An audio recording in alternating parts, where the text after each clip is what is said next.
Hello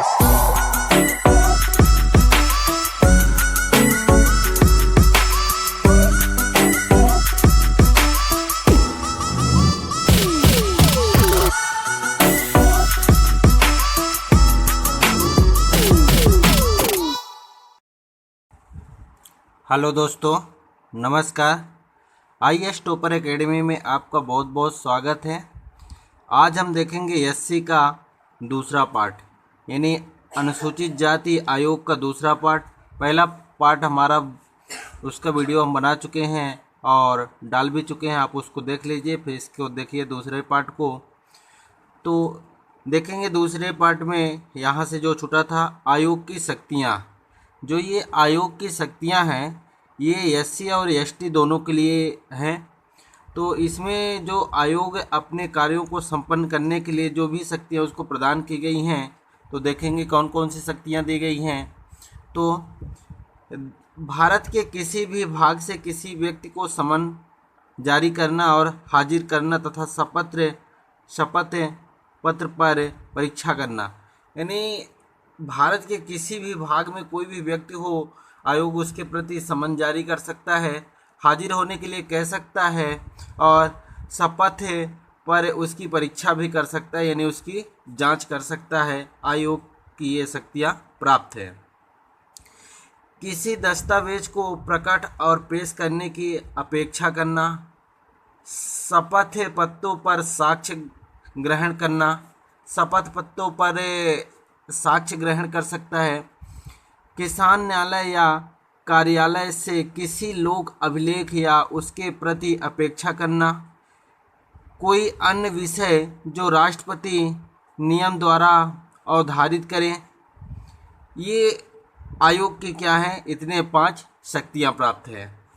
अब देखेंगे आयोग में जो अध्यक्ष रहे हैं, तो जो सबसे पहले देखेंगे जो एससी एसटी जब संयुक्त था, मतलब एसटी अलग से नहीं बना था, एसटी आयोग अलग से नहीं बनाया गया था, एसटीओ को विभाजित नहीं किया गया था। उस समय एससी और एसटी दोनों एक ही साथ थे। तो उस समय तक देखेंगे कौन इसके अध्यक्ष थे, पहले अध्यक्ष और लास्ट तक देखेंगे। तो पहले थे एच रामधन, दूसरे एच हनुमान थप्पा, तीसरे दिलीप सिंह भूरिया और चौथे विजय सोनकर शास्त्री। इसके बाद विजय सोनकर शास्त्री के बाद देखेंगे तो एससी और एसटी दोनों अलग अलग आयोग हो गए, यानी एक भाग एसटी में बांट दिया गया और एक भाग एससी कर दिया गया। तो ये 2 भागों में विभाजित हो जाता है। तो एससी के समय देखेंगे अध्यक्ष कौन थे, तो सूरजभान थे। इस एससी की स्थापना 2004 माना जाता है, तो उस समय सूरजभान थे इसके अध्यक्ष आयोग के। फिर बूटा सिंह, फिर पीएल पुनिया।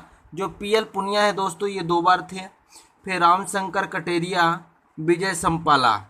ये विजय संपाला जो फरवरी 2020 से अब तक हैं। और अब इसके बाद देखेंगे इसका राज्य स्तरीय यानी क्षेत्रीय कार्यालय कहाँ कहाँ स्थित हैं।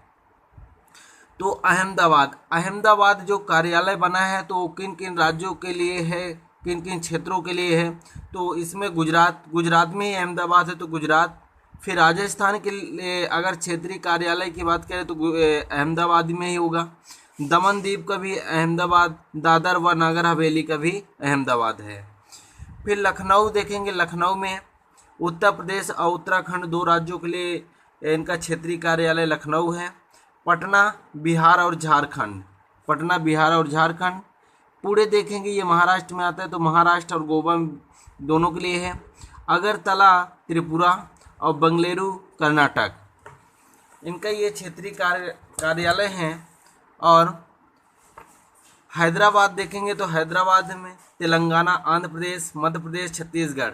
तो हमारे मध्य प्रदेश का जो क्षेत्रीय कार्यालय है एससी वालों का, तो मध्य प्रदेश का कार्यालय कहाँ होगा, हैदराबाद में स्थित है।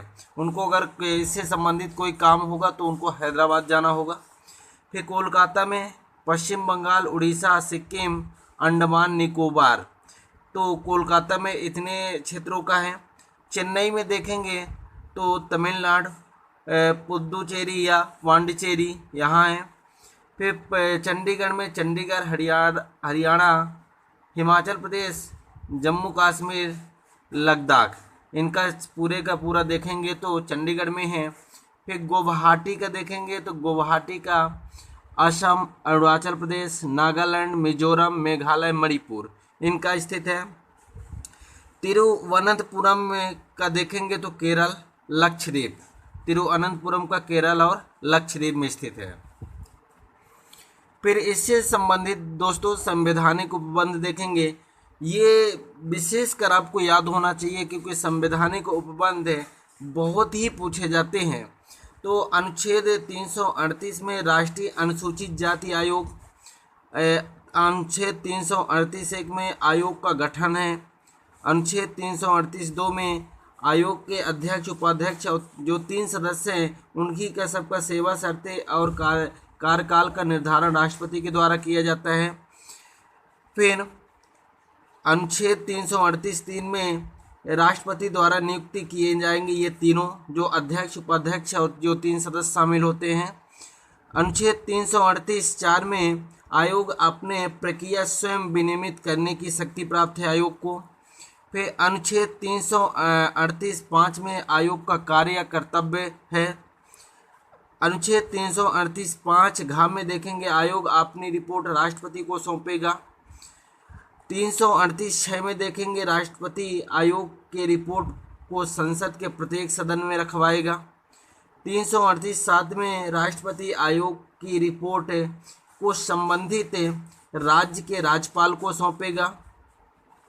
फिर अनुच्छेद 338(8) में देखेंगे आयोग को किसी कृत्य को करते समय सिविल न्यायालय के समान शक्तियाँ प्राप्त होगी। कृत्य का मतलब होता है दोस्तों कार्य करना, तो कैसा शक्तियाँ प्राप्त होगी? सिविल न्यायालय जैसे उनको शक्तियाँ प्राप्त होगी। अनुच्छेद 338(9) में केंद्र व राज्य सरकार एससी के संबंध में कोई भी नियम या विधि बनाते समय आयोग से सिफारिश करेंगे। फिर अनुच्छेद 338(10) में आयोग आंग्ल भारतीय समुदाय के लिए भी उसी प्रकार कार्य करेगा जिस प्रकार एससी के लिए कार्य करता है। तो दोस्तों ये इनका मुख्य रूप से देखा जाए तो संवैधानिक उपबंध मतलब संविधान में जो भी वर्णित है जिसके आधार पर इनको शक्तियाँ दी गई है तो उसी शक्तियाँ के आधार पर इनको वर्णित किया गया है।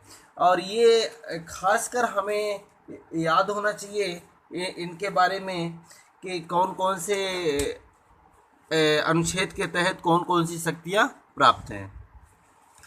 इसी में देख लेते हैं मध्य प्रदेश के राज्य अनुसूचित जाति आयोग। तो मध्य प्रदेश का अगर देखा जाए तो मुख्यालय भोपाल में है और 12 जून 1995 में इसका स्थापना किया गया था। अधिनियम अगर कहा जाए अनुसूचित जाति अधिनियम 1995 के तहत इसका स्थापना किया गया था। अब आयोग में कौन कौन शामिल होते हैं? तो एक अध्यक्ष शामिल होता है, 2 अशासकीय सदस्य जिनमें से कम 2 एससी का हो और 1 सचिव रैंक का सदस्य शामिल होता है। कार्यकाल की बात किया जाए तो कार्यकाल 3 वर्ष का होता है। दोस्तों यहाँ देखेंगे इसके पहले अध्यक्ष थे डॉक्टर आनंद सिंह अहिरवार हैं पहले जो थे। फिर राज्य सरकार द्वारा नियुक्ति के अध्यक्ष की नियुक्ति और सदस्यों की नियुक्ति किया जाएगा। सेवा शर्तों और पेंशन की और जो भी कर्मचारियों नियुक्त किए जाएंगे तो राज्य सरकार के द्वारा किया जाएगा और ये रिपोर्ट भी किसको सौंपेगी? राज्य सरकार को सौंपेगी। फिर मध्य प्रदेश राज्य अनुसूचित जनजाति मुख्यालय की अगर बात किया जाए तो भोपाल है, पहले से ही बता चुके हैं। 1995 में स्थापना 1995 अधिनियम के तहत। अध्यक्ष गजेंद्र सिंह राजू खेड़ी। आयोग एक अध्यक्ष, 2 अशासकीय सदस्य, 1 सचिव। कार्यकाल 3 वर्ष का बता ही चुके हैं आपको। राज्य सरकार द्वारा इसका नियुक्ति, सेवा शर्तें, पेंशन और रिपोर्ट ये राज्य सरकार को सौंपी गई। अगर त्याग पत्र देना है इस आयोग को या हटाना है तो राज्य सरकार करेगी इसके लिए, एससी एसटी दोनों के लिए। तो दोस्तों हमारा एससी आयोग जो था यानी अनुसूचित जाति आयोग यहाँ से ख़त्म होता है। दोस्तों आई होप कि आपको ये वीडियो पसंद आया होगा। तो हमारे चैनल को लाइक करिए, सब्सक्राइब करिए और अपने दोस्तों तक शेयर करिए।